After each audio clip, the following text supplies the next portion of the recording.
Salut à tous et bienvenue dans le podcast Ascension Grimpe. Moi c'est Léo, coach en escalade depuis 2023, grimpeur depuis bientôt 10 ans et cofondateur d'Ascension avec Pierre et Mathias. Depuis 2025, on accompagne des grimpeurs adultes qui veulent progresser intelligemment, structurer leurs pratiques, mieux comprendre leur entraînement et surtout continuer à progresser malgré les contraintes de la vie professionnelle et personnelle. Aujourd'hui, en cumulant nos expériences de coaching, on a accompagné plus de 300 grimpeurs avec une approche qui va bien au-delà de la simple préparation physique. Entraînement, nutrition, récupération, mobilité, prévention des blessures, gestion de la fatigue, structuration des cycles d'entraînement, études de cas concrètes. Le but de ce podcast, c'est de te transmettre des outils simples, concrets et applicables pour t'aider à progresser durablement en escalade. Alors si tu es un grimpeur en quête de progression, que tu veux arrêter de t'entraîner au hasard et commencer à faire des choix plus intelligents pour ta pratique, tu es au bon endroit.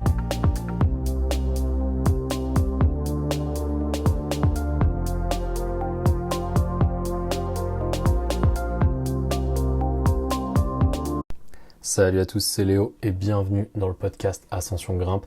Aujourd'hui, flash numéro 40, je te parle de la off-saison en escalade et pourquoi faire une pause est la meilleure décision que tu puisses prendre pour ta saison cet été. Alors du coup, pour faire très simple, je vais commencer directement par le paragraphe d'introduction. Et si la meilleure chose que tu puisses faire pour progresser cet été, c'était de ne pas grimper à fond.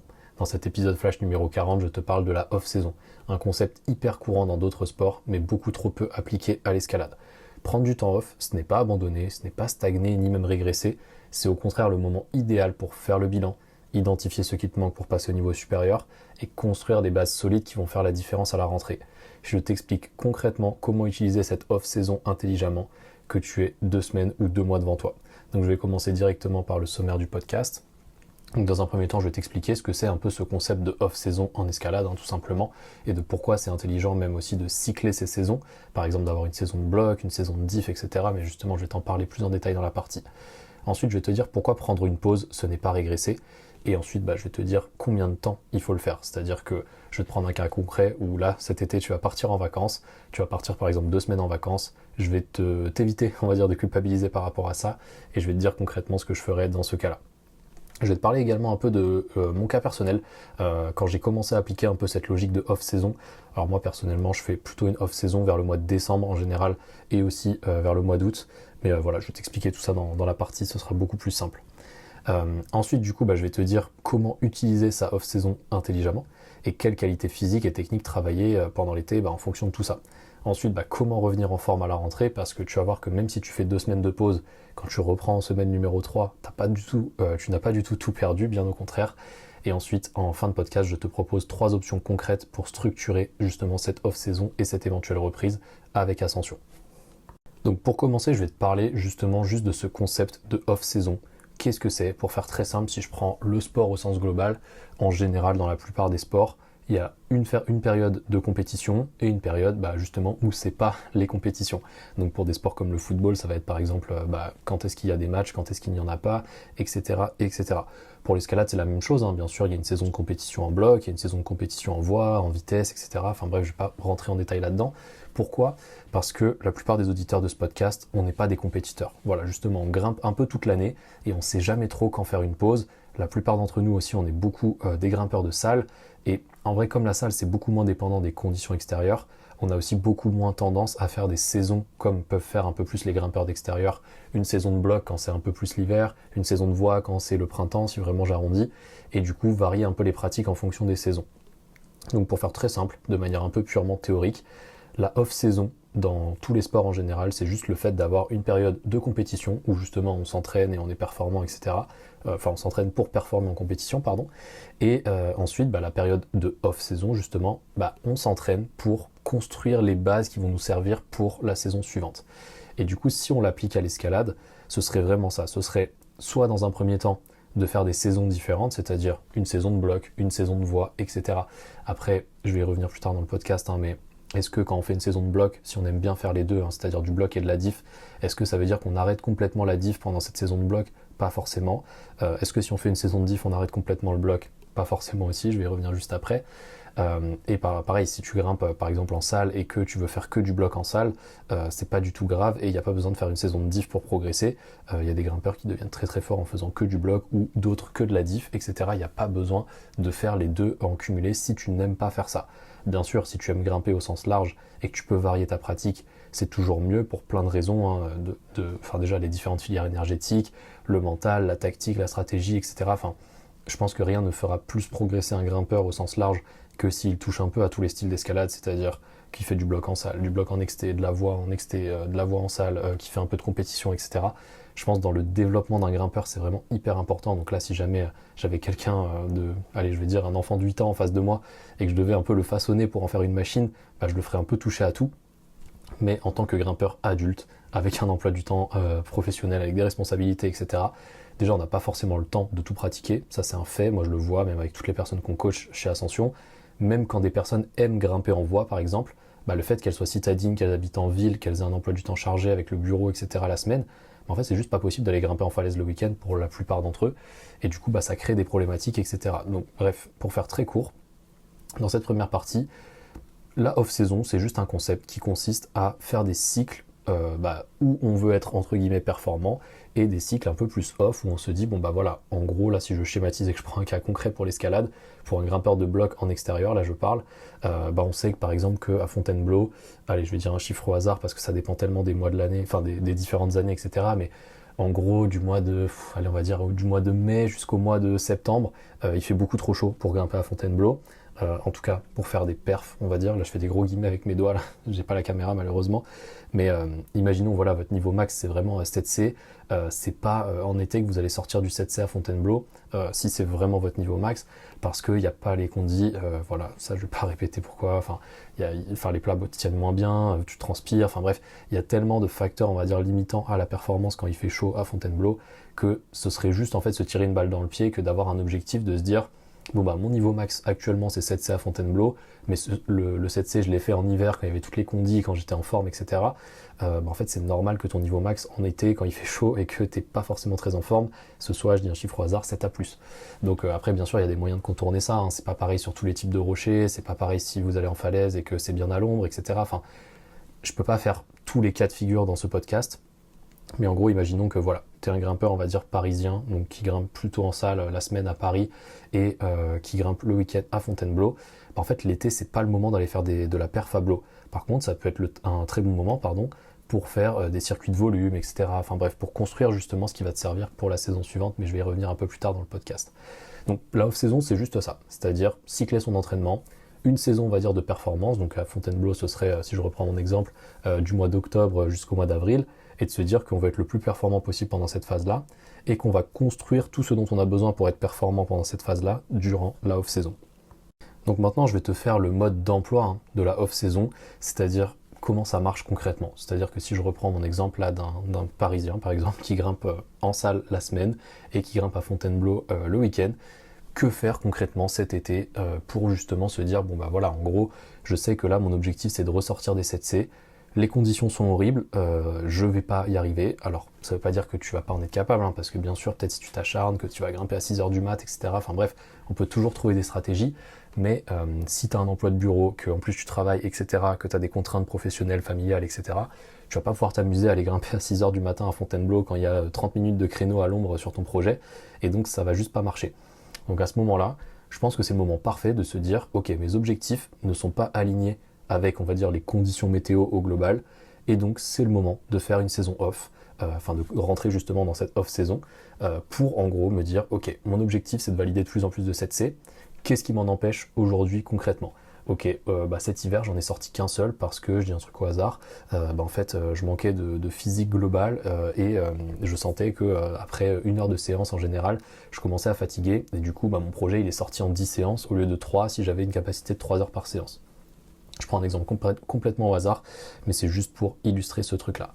Donc, tu es dans ce cas-là, tu te dis, ok, mon objectif, il n'est pas aligné avec les conditions météo, quoi faire concrètement ? Est-ce que je fais une pause, c'est-à-dire est-ce que je vais carrément faire 1 ou 2 semaines off, ou même plus ? Est-ce que je fais 3 mois de off-saison ? Comment est-ce que je m'entraîne ? Est-ce que je vais m'entraîner à la salle comme si de rien n'était en essayant de privilégier les salles où il y a la clim ? Bref, on peut trouver en fait 10 000 stratégies, on peut se poser 10 000 questions. Moi là ce que je vais te donner, c'est un peu un mode d'emploi de ce que je ferais et que j'applique personnellement, même plus tard, je vais en parler juste après dans la partie suivante, qui me permet en fait de progresser d'année en année. Là vraiment, j'en parlerai dans la partie juste après, mais j'ai progressé continuellement de toutes mes années d'escalade en fait. Il n'y a pas une année où je régresse et il n'y a pas une année où je ne progresse pas. Parce que justement j'applique tous les principes que je cite dans tous les podcasts.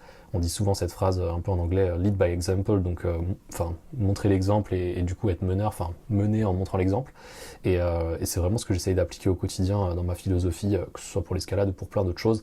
C'est que j'ai envie de montrer l'exemple et de dire en fait que je fais ce que je dis, c'est-à-dire que quand je vous dis de faire vos 10 000 pas, de faire votre routine mobilité, de bien manger, etc., je le fais personnellement et ça marche. Enfin, la preuve en est, je progresse d'année en année, enfin bref, je vais en reparler plus en détail dans la partie vraiment sur je vous raconte ma vie pour faire très simple. Donc en gros, je reprends mon exemple, tu grimpes en salle majoritairement la semaine, t'avais l'habitude, tu as actuellement l'habitude d'aller à Fontainebleau le week-end, et tu te dis voilà, qu'est-ce que je fais concrètement, est-ce que je prends du temps off, est-ce que je continue à m'entraîner, etc. Moi ce que je te conseille vraiment là cet été, si ça fait longtemps que tu l'as pas fait, c'est de prendre une vraie pause. Vraiment de prendre une pause de minimum une semaine off. Alors quand je dis une semaine off, c'est vraiment une semaine sans escalade. Là tu te dis ok, on est lundi, j'en sais rien, normalement les podcasts sortent le samedi, donc je vais partir du principe que tu écoutes ce podcast le samedi. Ok, on est samedi, j'ai grimpé vendredi, jusqu'à samedi prochain je ne grimpe pas, donc en gros j'ai le droit de regrimper samedi de la semaine prochaine. Et tu regardes concrètement ce que ça change en termes de niveau de forme, en termes de motivation à l'entraînement quand tu reprends, etc., etc. Et je te rassure, c'est pas en une semaine d'arrêt que tu vas régresser, surtout pas aussi quand les conditions météo sont pas au rendez-vous, c'est-à-dire qu'en plus il fait chaud, t'es fatigué, etc. C'est même très bénéfique dans cette période-là de prendre vraiment une semaine off pour prendre du temps pour toi, tout simplement. Fais d'autres choses, profite de la vie au sens large et en gros ne t'enferme pas en salle sous la clim, profite de l'été, fais des activités en extérieur, peu importe.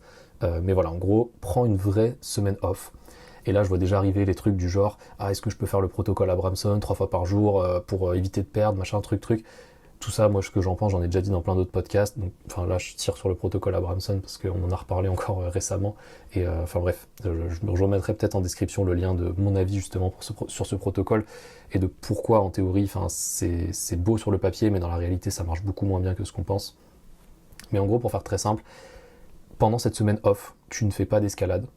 Tu fais juste les routines habituelles. Tu continues à marcher, tu continues à faire ta routine mobilité, tu continues à essayer de plus ou moins bien manger.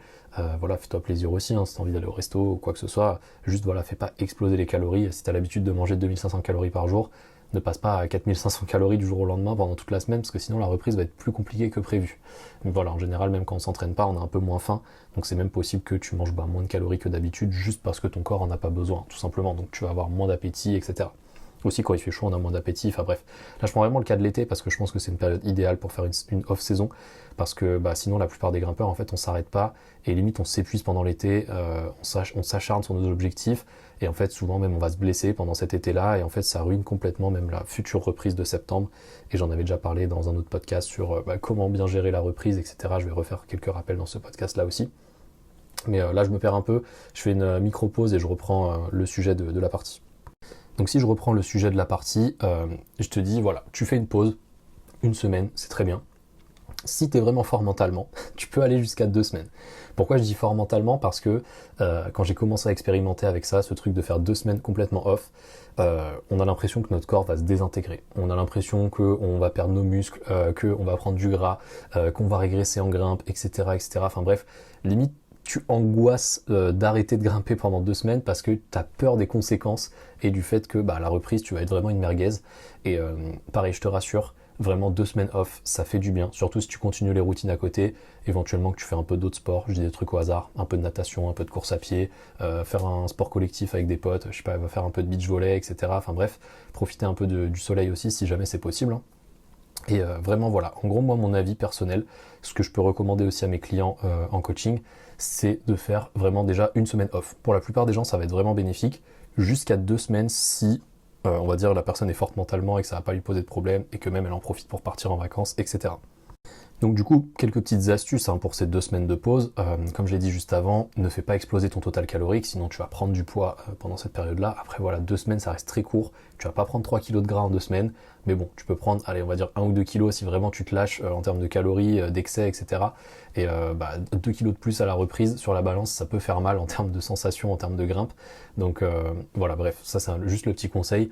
Ne te restreins pas en termes de calories, Mais vraiment, voilà, juste mange à ta faim et ne fais pas exploser les excès parce que c'est vraiment pas une bonne stratégie. Tu continues les petites routines, comme je disais juste avant. Tu continues de marcher, tu continues la mobilité, tu fais peut-être une séance d'étirement par semaine au lieu de deux, mais voilà, tu continues un peu les petites bonnes habitudes comme ça. Il n'y a rien de pire que de complètement couper une habitude pendant 2 semaines et en fait de se rendre compte qu'arrivé à la semaine 3, quand tu dois reprendre, que c'est un calvaire en fait de reprendre parce que tu as commencé à perdre un peu cette habitude. Je parle en connaissance de cause parce que souvent moi ce qui va sauter c'est les étirements et quand je dois reprendre, limite je remets toujours au lendemain, je me dis bon c'est bon je m'étirerai demain etc. Jusqu'au moment où j'ai des raideurs de partout, surtout au bas du corps personnellement et je me dis bon ok là c'est un peu le point de non-retour, je commence à être un peu raide, je sens que ça me limite dans ma mobilité, dans ma grimpe et tout et là je reprends les étirements assidûment et je me dis bon ça j'aurais peut-être pas dû arrêter pendant ces 4 semaines mais bref ça c'est un peu le petit point perso aussi. Donc je reprends mon scénario, tu te dis ok là mon objectif il n'est pas aligné avec les conditions météo, en plus je vais partir en vacances pendant 2 semaines, et ben voilà, c'est le moment parfait pour commencer ta off-saison. 2 semaines off, ensuite qu'est-ce que tu fais à la reprise de ces semaines off? Vraiment moi ce que je te conseille c'est de travailler sur un cycle on va dire de volume et du coup sur des qualités comme du coup la capacité aérobie, les suspensions longues pour la capacité tendineuse et ligamentaire, sur ta technique de travailler tes placements, ta pose de pied, de ne pas réajuster les prises, enfin voilà. En gros, si je schématise et que je prends des cotations pour illustrer, ce sera beaucoup plus compréhensible pour toi auditeur. Là, je reprends mon exemple de mon niveau max, c'est 7C blocs en mode projet. On va dire que mon niveau flash à la séance, quand je vais grimper, on va dire à Arcose, c'est du niveau rouge et voilà, je peux faire des blocs noirs à la séance, mais on va dire c'est un peu plus du bloc max que vraiment du niveau vraiment flash où je suis à l'aise dans les blocs noirs. En fait, pendant cette off-saison, tu vas faire, on va dire, 2 tiers de séance où ça va être plutôt du volume, justement dans les blocs rouge Arcose, là si je prends des cotations, où tu vas te dire par exemple, bon là je travaille mes placements, il faut absolument que, je travaille mon blocage, du coup tu vas faire des exercices de technique où tu vas bloquer avec un bras, tu vas travailler ta pose de pied en dalle, à faire des changements de pied, peu importe, mais en gros je te conseille vraiment d'avoir des séances de grimpe en 2 temps, avec un premier temps on va dire technique focus, donc tu travailles une qualité, par exemple tu travailles ton blocage mais dans la grimpe, et deuxième partie de séance, du coup une séance un peu plus classique comme je peux le recommander à chaque fois dans les podcasts, une séance de volume, une séance de bloc max, une séance, ça peut être même une séance de voix pour le faire de l'aérobie, enfin bref. Mais voilà, en gros tu divises ta séance en 2 parties, et ce que je te conseille de faire pour cette semaine de reprise, c'est de prendre la semaine que tu avais l'habitude de faire, donc imaginons tu grimpais 4 fois par semaine pendant 3 heures à chaque séance, tout ça tu le divises par 2, c'est-à-dire que tu fais plutôt 3 séances, du coup ça ferait combien de temps? 4 x 3 ça fait 12, en 3 séances c'est un peu compliqué, si 3 séances de 2 heures tout simplement, voilà. C'est dur les maths quand on est en train de faire un podcast, je vous jure si jamais vous avez jamais essayé de parler comme ça un peu en mode freestyle et que vous devez faire des calculs, même si c'est des trucs hyper basiques comme ça prend la tête et ça met complètement le cerveau en vrac. Mais bref, du coup, tu avais l'habitude de faire 4 séances de 3 heures, et tu vas faire 3 séances de 2 heures pour ta semaine de reprise. Ce sera largement suffisant. Dans ces 2 heures de grimpe, tu fais 30 minutes d'exercice technique, 1h30 de volume par exemple, et ce sera parfait. Ne reprends pas trop vite, trop fort. Ça c'est vraiment un truc, j'en reparle même dans le podcast sur la reprise, etc. C'est vraiment le plus gros piège selon moi, c'est de penser que même si tu te sens en forme, même si tu te sens bien, parce que justement ton système nerveux a eu le temps de récupérer pendant cette semaine off ou ces 2 semaines off, en fait, tu as quand même perdu un peu en capacité d'entraînement et en capacité à résister à la charge de manière globale. Donc quand je dis la charge de manière globale, c'est vraiment la charge que tu vas infliger à ton corps de manière globale quand tu fais du sport, enfin surtout quand tu grimpes là pour le coup. Et il faut quand même un petit temps d'adaptation. Je le redis, je l'avais déjà dit dans le podcast sur la reprise, mais en gros dans ces cas-là, tu t'attends à avoir ce que moi j'appelle la règle du 1-1, c'est-à-dire si tu as fait 2 semaines de pause, il te faut en gros plus ou moins 2 semaines de reprise avant de considérer que tu peux réaugmenter un peu la charge de manière globale. Donc par exemple, semaine 1, 3 séances de 2 heures, semaine 2, 3 séances de 3 heures, et ensuite semaine 4, tu réincorpores une 4e séance par exemple, et tu réaugmentes un peu ton volume progressivement comme ça. Dans ces séances-là, donc là dans mon exemple où je fais 3 séances dans la semaine de 2 heures, je te conseille vraiment de faire 2 séances plutôt typées volume, et une séance plutôt typée max. Après, qu'est-ce qu'on va appeler du max dans ce cas-là ? Je te conseille pas de faire vraiment du max au sens te mettre la cartouche à chaque mouvement, de faire vraiment une vraie séance de bloc max. Ça peut être du dérivé, c'est-à-dire par exemple ton maximum en termes de niveau flash, c'est-à-dire que tu vas vraiment essayer de flasher des blocs. Et même si c'est intense physiquement, mentalement, techniquement, etc., comme ça reste, je vais parler en cotation, ce sera beaucoup plus simple, comme tu vas essayer de flasher du 7A et pas essayer de flasher du 7C, bah, tu as beaucoup moins de charge qui est appliquée à tes doigts dans un 7A que dans un 7C. C'est pour faire vraiment très simple et pour imager, mais je le vois comme ça un peu cette séance de max quand tu vas reprendre. Ça peut être du max dans ton niveau flash ou quoi, mais en gros ne remonte pas directement dans le 7C dès ta première semaine ou dès la deuxième semaine. Ce serait selon moi une erreur qui aussi pourrait t'amener à des petites blessures, des petites douleurs et tout, et c'est pas du tout l'idée.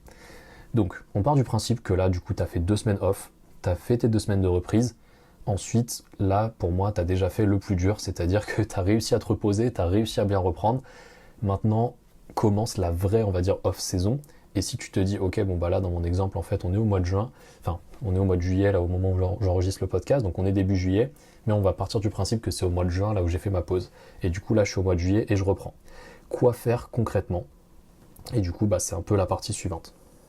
Donc pour savoir ce que tu dois travailler, j'en ai déjà parlé dans plein de podcasts, mais il faut que tu sois aligné entre tes objectifs, tes sensations et des tests. C'est-à-dire que, là je reprends mon exemple, tu veux grimper plus régulièrement dans le 7C.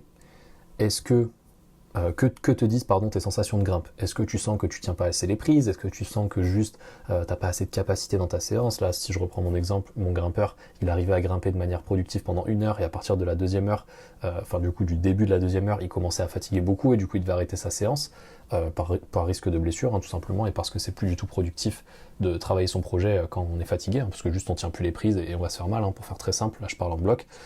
Et j'en sais rien, tu as besoin de mental parce que tu as des pensées limitantes qui te disent que ton niveau c'est 7C, c'est pas 8A, alors qu'au fond tu as vraiment envie d'aller dans le 8A. Je prends vraiment un exemple qui peut exister, où j'ai déjà eu le cas en coaching de personnes qui se sous-estimaient, on va dire, qui disaient bah non, avant d'aller essayer un 8A, je veux être vraiment solide dans le 7C, machin, tout ça, alors qu'au fond ils voulaient vraiment aller essayer un 8A, essayer de faire un 8A, etc. Donc voilà, après ça veut pas dire que vous allez y arriver, mais ça peut faire tomber des facteurs limitants de se dire bon bah je suis allé dans ce 8A, j'ai touché les prises, j'ai essayé de voir un peu ce qui me manquait concrètement, etc. Donc tu te fies d'abord à ton objectif. Ensuite, tes sensations de grimpe par rapport à cet objectif. Et ensuite, tu essayes d'objectiver ça avec des tests. Je vais t'en reparler en toute fin de podcast sur des protocoles concrets là que je te conseille pour te tester efficacement et pour vraiment rentabiliser, on va dire, ta off-saison et revenir à la rentrée hyper en forme. Mais en gros, si tu te testes pas et que tu te bases juste sur tes sensations, tu passes sans doute à côté d'informations capitales pour ta progression. Je prends un exemple qui revient très souvent. Tu es un grimpeur de voie, tu penses manquer de rési, mais en fait tu as déjà une super bonne rési et en réalité tu manques beaucoup de force max et de force critique par exemple. C'est un cas qui peut revenir très souvent, où voilà, on pense que la voie c'est de la rési, mais en fait si ta force max est un tout petit peu plus élevée, chaque move te demande un pourcentage moins élevé de ta force max, donc indirectement tu deviens plus endurant si tes filières sont déjà entraînées. Bref, je vais pas faire une digression et me perdre dans une parenthèse de 45 minutes, mais voilà, en gros, si tu te bases sur tes sensations, éventuellement que tu as des croyances limitantes, etc., et que tu croises ça avec des données objectives sur des tests physiques, des tests techniques, etc., et que du coup tu croises vraiment tout ça, tu vas te retrouver avec en fait un bilan hyper précis de ok, mon objectif c'est X, il me manque Y pour l'atteindre, si je fais Y, je vais arriver à X tout simplement. Et ça, c'est exactement notre travail de coach, c'est de savoir t'évaluer au mieux pour te conseiller un plan clair pour que tu puisses atteindre ton objectif tout simplement. Donc je t'en reparle à la fin du podcast, mais pour moi, ce que tu dois travailler en off-saison, c'est ce qu'il te manque concrètement pour passer au niveau supérieur sur la saison d'après. Et en général, passer au niveau supérieur, ça revient à faire ton objectif, parce que la plupart des grimpeurs, faut le voir aussi dans la réalité, on a des objectifs de progression pour passer entre guillemets au niveau supérieur. C'est très rare des personnes qui viennent me voir et qui me disent bon voilà, j'ai des cotations au hasard, je suis dans le niveau 6B, je veux rester dans le niveau 6B mais je veux juste grimper de manière plus fluide. Ça m'est jamais arrivé. J'ai toujours eu des gens, s'ils étaient dans le 6B, qui sont venus me voir en me disant bon, je suis dans le 6B, je stagne, je veux passer au 7A. Et après voilà, est-ce que c'est une bonne chose, une mauvaise chose ou quoi? Aucun jugement là-dessus. Moi je suis vraiment coach et mon rôle c'est de t'amener vers tes objectifs. Après bien sûr, mon rôle c'est d'être objectif aussi par rapport à ça, c'est-à-dire que si tu viens me voir en disant j'ai commencé l'escalade il y a 6 mois, je suis dans le 6A et je veux faire un 8A le plus vite possible, voilà, bien sûr je vais te mettre des barrières en te disant bon regarde, si tu veux vraiment atteindre ce truc là le plus vite possible, il faut que tu passes par telle étape, ça peut te prendre, je dis un chiffre au hasard, 3 ans.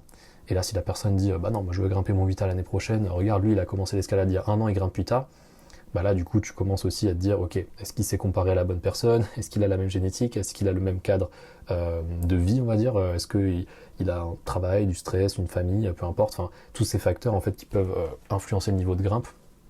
Et du coup c'est pour ça aussi qu'avoir un coach c'est hyper important, c'est que ça te permet aussi de rester beaucoup plus réaliste et motivé par rapport à tes objectifs. Parce que si toi tu viens me voir et tu me dis voilà mon niveau actuel c'est 7A, je stagne depuis 2-3 ans, j'en ai marre, je veux vraiment passer au 7B, bah en fait si je t'évalue et que je te dis ah bah regarde, t'as juste besoin de travailler, je dis des choses vraiment au hasard, ta force doigt, ta souplesse et telle capacité de technique en grimpe, on va travailler ça ensemble, dans 3 mois ou dans 4 mois, tu es dans le 7B. Et ça c'est hyper puissant parce que tu te dis ah ouais mais en fait dans 4 mois j'y suis, alors que ça fait 2 ans que je stagne. Et en fait, c'est ça pour moi en fait toute la valeur du coaching et c'est ce pourquoi on fait des suivis premium, mais je t'en reparle du coup en fin de podcast. Donc si je fais un rapide résumé de cette partie-là, quoi travailler en off-saison? Donc une fois que tu as fait ta pause et ta reprise, là tu travailles vraiment les facteurs dont tu as besoin par rapport à des tests, par rapport à tes sensations, par rapport à ton objectif, en faisant vraiment de la surcharge progressive, je le redirai jamais assez.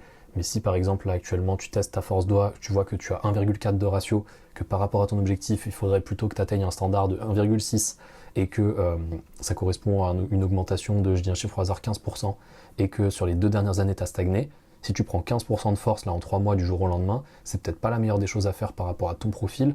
Et du coup, ça c'est tout notre rôle de coach. Et c'est pour ça aussi que dans ce podcast, je fais des généralités, je fais de la vulgarisation, parce que en fait ce niveau de détail il est accessible qu'en suivi premium, où je passe vraiment du temps avec la personne pour l'évaluer, pour lui dire ok ça c'est bien, ça c'est pas bien, ça a l'air bien, ça c'est optimisé, etc. Et ensuite, ça me permet de faire la transition du coup avec la partie suivante. Donc qu'est-ce que la off-saison m'a appris sur moi? Donc là je vais vraiment te raconter ma vie dans ce passage. Il y a les timecodes dans la description. Si ma vie t'intéresse pas, t'es libre de passer à la suite. Et juste après je vais te dire comment revenir en forme concrètement à la rentrée et les 3 options concrètes que je te propose pour progresser avec Ascension. Mais du coup, ce que la off-saison m'a appris moi personnellement, on va dire que ça fait à peu près, je dirais 3 ans à peu près. Donc là j'enregistre ce podcast, on est en 2026, donc c'est à peu près depuis 2023. Que je structure aussi beaucoup mieux mon entraînement. Je dirais que j'ai commencé à m'entraîner vraiment sérieusement de mémoire, je dirais vers 2020, 2021, enfin juste après le Covid, on va dire, si vraiment je schématise. Donc ouais, je pense que mon année où j'ai vraiment muté en termes de niveau, c'était 2021. Si vraiment je schématise, pour plein de raisons, j'étais dans un bon environnement, j'avais les connaissances nécessaires, etc., etc. Et j'ai vraiment tout donné pour progresser à ce moment-là. Sur plein d'aspects d'ailleurs. Je considère pas ça comme des sacrifices, perso, j'aime pas ce mot, mais voilà, en gros je pense, faudrait que je vérifie pour être sûr en termes de chronologie, mais de mémoire l'année où j'ai le plus muté c'est en 2021, et à partir de cette période-là, donc on va dire 2022-2023, j'ai commencé vraiment à être beaucoup plus structuré, beaucoup plus réfléchi dans mon entraînement, à vraiment avoir des objectifs précis, et de savoir prendre le temps justement de me reposer et de me dire ok si je fais une semaine off ou 2 semaines off par exemple à Noël, ce que je fais quasiment tous les ans, et souvent c'est au mois d'août aussi, en fin d'année, quand je dis en fin d'année, pour moi la rentrée, donc le début d'année c'est en septembre, par rapport au calendrier scolaire, etc. Donc voilà, c'est pour que tu sois pas perdu par rapport à tout ce que je suis en train de dire. Mais en gros voilà, je fais 4 semaines de pause vraiment par an, souvent 2 semaines à Noël, 2 semaines en août, et ces semaines-là elles sont vraiment bénéfiques pour moi pour plusieurs raisons. Déjà, tu te reposes extrêmement bien, moi personnellement, là je parle vraiment de mon cas, au niveau du système nerveux et de même ton corps en général. C'est-à-dire que même si j'ai pas forcément de douleur ou quoi, et je suis pas forcément très fatigué au sens propre du terme, je sens quand même que ces 2 semaines elles me font du bien. Je me sens beaucoup mieux, je me sens beaucoup plus, j'ai pas envie de dire fluide, mais on va dire j'ai plus d'énergie pour faire d'autres activités, pour faire très simple, ce qui est totalement normal. Et en faisant du coup ces activités, je trouve aussi un certain plaisir. J'en sais rien, par exemple, aller voir des potes, faire des randonnées, etc. Bref, tout ce que j'ai pas forcément le temps de faire ou que je ne prends pas le temps de faire parce que j'ai d'autres priorités à ce moment-là. Et ça, du coup, ça te ressource, ça fait du bien. Et il y a aussi un impact considérable sur la motivation parce que pendant ces 2 semaines vraiment off, j'ai le temps de vraiment réfléchir à mes objectifs. Là je parle vraiment sur le plan sportif pour le coup, et de se dire ok là, qu'est-ce que j'ai accompli sur les 6 derniers mois, qu'est-ce que je veux accomplir sur les 6 mois suivants, qu'est-ce qui me manque concrètement. Et là après du coup je repars dans tout le protocole que je t'ai cité juste avant, je vais faire une semaine ou 2 de reprise, je vais faire des tests physiques, et là au moment où tu écoutes ce podcast, normalement j'ai déjà sorti le réel justement sur le test de force critique, que j'ai refait récemment, mais voilà, pour prendre un exemple très concret, et parce que je suis en train de parler de mon cas perso, moi j'étais très faible, je le suis toujours d'ailleurs, comparé à d'autres grimpeurs, c'est toujours pareil, pour le niveau que je vise, très faible en petite prise. Quand je dis petite prise, c'est tout ce qui va être en dessous de 10 mm, c'est-à-dire 8 mm, 6 mm, 4 mm, bref, tout ce qui est micro-prise on va dire, et qu'il faut vraiment arquer, donc quand je dis arquer, c'est vraiment arquer pouce. Je suis très faible là-dessus, Pour te donner un ordre de grandeur, voilà, j'ai fait des tests récemment. Je peux me suspendre avec 60 kg de lest, donc mon poids de corps c'est environ 65 kg. Donc ça fait quasiment 2 de ratio sur la 14 mm de la Beastmaker 2000. Donc charge totale 60 plus 65, ça fait 125. Donc 125 kg au total sur la Beastmaker 2000, donc à 2 bras, hein, je précise. C'est pas une suspension à un bras avec 60 kg de lest. Et en arc et pouce, je suis à 40 kg. Et à 40 kg, j'ai l'impression que mes doigts vont exploser. Alors qu'en théorie, je dis bien en théorie, hein, on devrait être plus fort en arc et pouce qu'en semi-arqué, pour plein de raisons, parce qu'il y a une butte articulaire, etc., etc. Donc la théorie voudrait que tu sois plus fort en arc et pouce qu'en semi-arqué. Dans la pratique, par rapport à mon profil, c'est pas le cas. Et pour plein de raisons, hein, parce que j'ai pas arqué pendant de nombreuses années, parce que j'avais peur de me blesser, parce que je l'ai pas assez travaillé. Enfin bref, je peux trouver vraiment 10 000 facteurs concrets sur pourquoi je suis plus faible en arqué que le moi qui aurait travaillé les arqués dès le début de sa pratique. Mais c'est pas le but du podcast là de faire un truc du genre ouais pourquoi je suis faible en arqué, etc. Le but c'est de se dire ok, je sais que par rapport à mon objectif, si vraiment là je me laisse rêver un peu et que j'ai un objectif un peu long terme, je me dis j'aimerais bien faire un 8B bloc. Je sais que j'aurai jamais le niveau 8B bloc au sens propre, dans le sens où j'ai pas commencé l'escalade on va dire assez jeune et accumulé assez de volume, etc. pour avoir la prétention de dire un jour j'aurai un niveau 8B bloc ou par exemple dans une saison je peux enchaîner plusieurs projets en 8B dans la même saison. C'est pas du tout ma prétention, c'est pas du tout mon ambition, je suis beaucoup plus réaliste, beaucoup plus terre à terre et je me dis voilà, si un jour je coche un seul 8B bloc en mode projet après des séances et des séances, je vais être hyper content de ce que j'ai accompli sur tout le chemin jusque là. C'est exactement ce qui s'est passé quand j'avais coché mon 8A l'année dernière. Et j'étais trop content de toute cette période-là, de tout ce que le processus m'a appris, etc. Et du coup, voilà, en gros, si je me laisse rêver un peu, j'ai envie de faire un 8B. Alors, j'ai pas un 8B précis en tête, hein. Commencez pas à faire des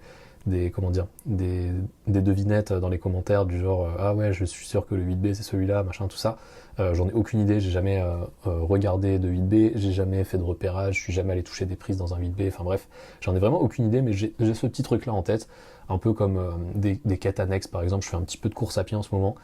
Quand je dis en ce moment, c'est vraiment depuis le mois de janvier 2026. Je vais courir une fois par semaine. Voilà, je sais que c'est pas mon sport la course à pied, mais voilà, j'en fais une fois par semaine depuis le mois de janvier 2026. J'ai réussi à être assidu là-dessus, parce qu'au final, j'y trouve aussi un certain plaisir, et c'est un peu complémentaire aussi avec l'escalade en termes de prépa physique, tant que cette fatigue-là va pas impacter vos performances sur la grimpe, mais j'en reviendrai peut-être sur d'autres podcasts. Enfin, j'y reviendrai peut-être dans d'autres podcasts. Mais en gros, je me dis, voilà, en course à pied, si un jour j'arrive à courir 10 km en moins de 45 minutes, ce serait vraiment top. J'ai fait mon premier 10 km récemment et j'avais rien optimisé du tout pour ce 10 km là. J'y suis allé vraiment en mode, bon bah je cours, je verrai bien l'allure que je suis capable de maintenir et je vais vraiment jusqu'à 10 km et je lâche rien. Et en vrai, j'ai fait, j'ai plus le score exact, je crois que c'était 52 minutes, quelque chose comme ça, donc plus que 50 minutes, c'est sûr. C'était 52 ou 53 minutes, voilà. En gros, ce qui est un niveau ok pour un débutant en course à pied. 45 minutes, ça commence à être vraiment pas mal, c'est un niveau, on va dire, sérieux. Après, voilà, s'il y a des coureurs qui écoutent ce podcast, ils vont rigoler, ils vont dire, bon, c'est pas de la course tant que tu fais pas 33 minutes ou 10 km. C'est pareil, c'est une histoire de standard, c'est une histoire de est-ce que tu cours 4 fois par semaine depuis que t'es né, ou est-ce que tu fais juste une séance de course à pied de temps en temps, et c'est la même chose pour l'escalade. Mais bref, tout ça pour dire que j'ai aussi des petites quêtes annexes comme ça à côté. Et vraiment, si je fais une sorte de bilan de ce qui me manque, en gros, hein, pour vraiment faire du 8B bloc, enfin faire un 8B bloc plutôt, c'est tenir les petites prises. Ça me défonce les doigts, j'ai l'impression que mes doigts vont exploser. Je me suis jamais blessé, même en travaillant les arquets, etc. Mais je sens que c'est clairement un facteur limitant. Et si demain, là, j'allais vraiment essayer d'enchaîner un 8B, je pense, je dis bien je pense parce que j'en suis pas sûr, je l'ai jamais testé encore, que je me ferais certainement mal aux doigts parce que mes doigts n'ont pas la capacité d'encaisser autant de charge en arqué sur des petites prises. Après, vous pourrez me dire, ouais, mais pourquoi tu trouves pas un 8B avec des prises moyennes, dans du gros dévers, etc., machin truc. Je pourrais faire ça, mais en fait, l'idée c'est que tant que j'ai pas vraiment fait le travail de recherche, de dire je veux vraiment faire ce 8B là, bah c'est pas trop à l'ordre du jour, on va dire, et du coup, ça sert à rien que je m'entraîne spécifiquement pour un seul 8B en particulier, si je sais même pas encore quel 8B je vais faire, enfin voilà. C'est juste pour te dire que j'ai un objectif long terme de faire un 8B, mais c'est pas à l'ordre du jour, c'est-à-dire que je sais que c'est pas dans les 6 prochains mois que ça va arriver, et c'est pour ça que j'ai pas fait tout ce protocole de recherche, de repérage, de essayer de toucher les prises, etc., parce que c'est tellement lointain, aussi pour d'autres objectifs personnels à côté, voilà, bref, ça me concerne pas à l'instant T. En gros, je me perds. Tout ça pour dire que je prends le temps en fait dans ces semaines de pause de prendre du recul sur mon cas et de me dire ok, qu'est-ce que j'ai amélioré dans les 6 derniers mois, qu'est-ce qui me reste à travailler pour passer au niveau supérieur, donc pour continuer à progresser vers mon objectif, etc. etc. Et du coup, ça fait vraiment beaucoup de bien à la motivation, parce que quand je reprends l'entraînement après, j'ai une vision vraiment claire de me dire, ok, j'ai vraiment pris le temps d'y réfléchir, je sais ce que je veux atteindre, je sais comment je vais l'atteindre, parce que aussi je me fais suivre, que ce soit en ce moment, je me fais coacher par Vadim, je me faisais aussi suivre de janvier jusqu'à avant de commencer le coaching avec Vadim par Jérémy, qui me faisait un peu des séances de renfo, etc. Vous pouvez retrouver d'ailleurs tous les podcasts, il y avait le podcast avec Vadim qui est sorti récemment, le podcast avec Jérémy c'est un peu plus vieux, mais voilà pareil, enfin pour vous dire aussi que quand je vous dis de prendre un suivi, que ça fait vraiment progresser, je parle pas dans le vent, c'est-à-dire que je me fais suivre aussi et je vois exactement la valeur que ça apporte, la motivation que ça apporte d'être suivi, etc., etc.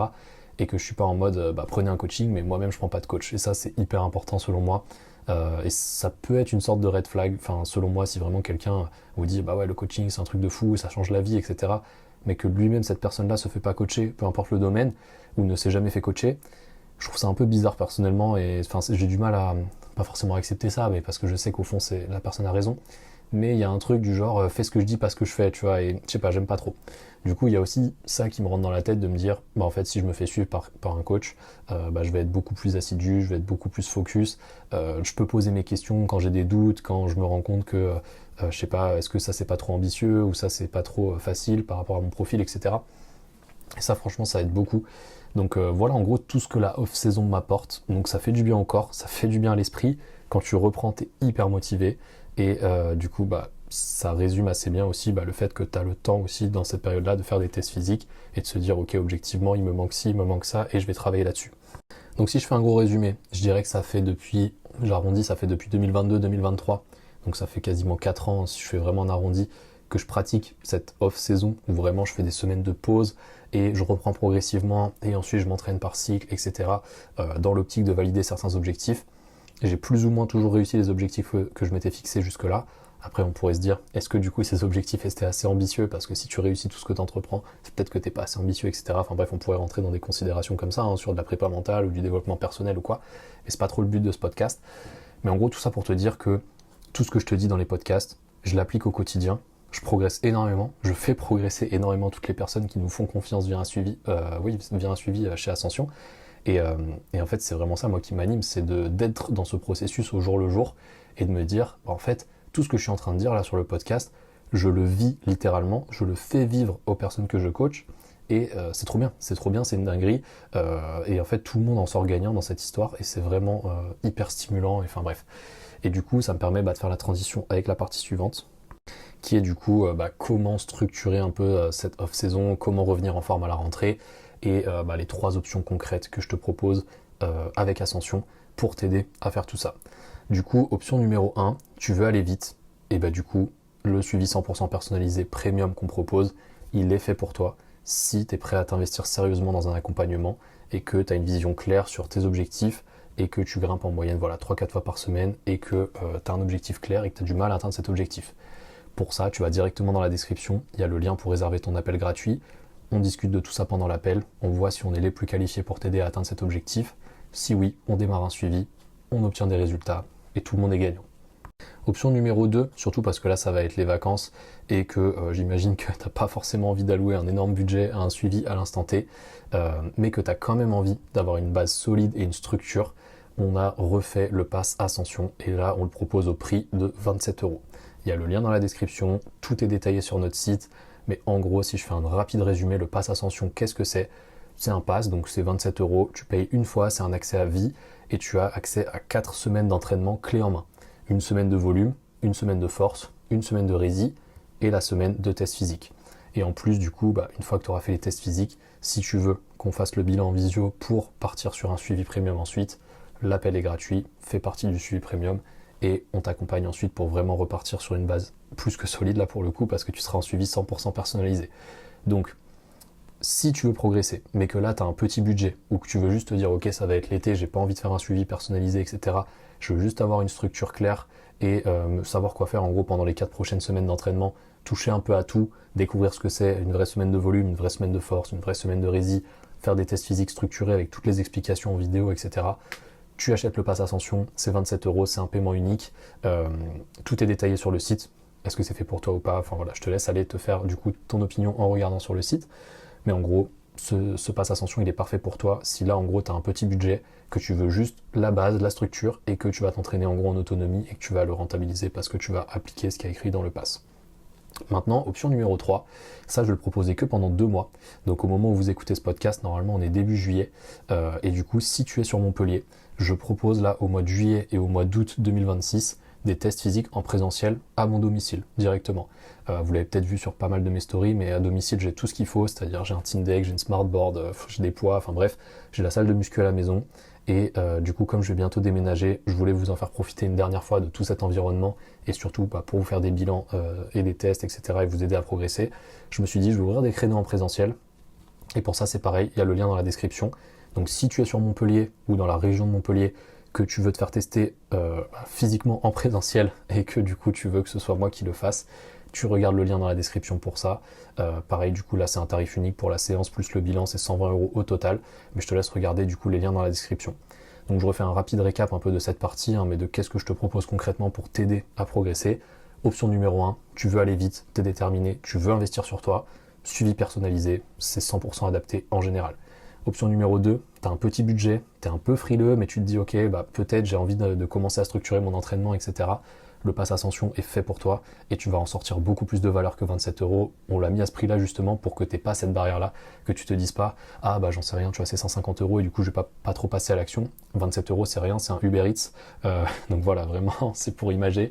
Mais voilà, si tu as un petit budget mais que tu veux quand même structurer ta pratique avec nos méthodes, c'est accessible via le pass ascension. De toute façon, si vous avez la moindre question, vous pouvez m'envoyer un message directement sur Instagram ou directement dans les commentaires, etc.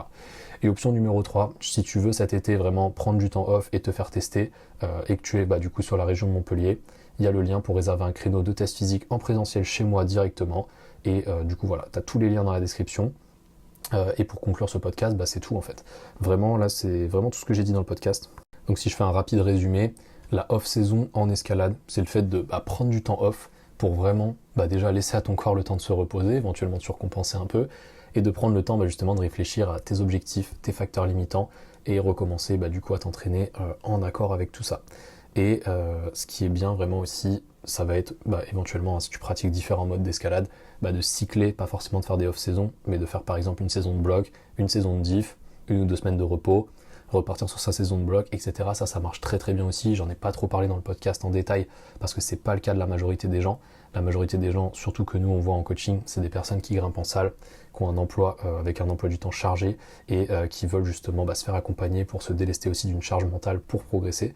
D'ailleurs, pour ceux qui sont dans ce cas-là, on a posté récemment le témoignage de Baptiste que j'ai accompagné pendant plus de 6 mois et qui a vraiment progressé et qui me le disait à chaque vidéo que ça l'a vraiment délesté en termes de charge mentale par rapport à son emploi du temps et sa vie en général, et ça l'a vraiment aidé pour le coup sur ce point de vue-là. Donc pour moi c'était vraiment hyper agréable aussi quand on a des clients qui nous font des retours comme ça. Donc voilà, si avec ce podcast j'ai pu te convaincre de prendre au moins une semaine de repos et de recommencer progressivement sur une semaine de reprise, puis de te tester, je le rappelle au cas où, mais je le dis dans tous les podcasts, mais la batterie de test physique, elle est gratuite, on vous la donne gratuitement. Donc si jamais tu veux juste avoir accès à la batterie de test pour te tester quand même, tu m'envoies test sur Instagram tout simplement, je te partage la batterie de test, tu peux te tester en autonomie. Et si éventuellement du coup tu veux réserver ton appel pour faire le bilan parce que tu penses qu'un suivi premium c'est fait pour toi et que tu veux vraiment passer un cap dans ta pratique et vraiment t'investir dans l'escalade, du coup nos suivis premium sont faits pour ça. Si tu as un plus petit budget et que tu veux juste structurer ta pratique, le pass ascension va être idéal.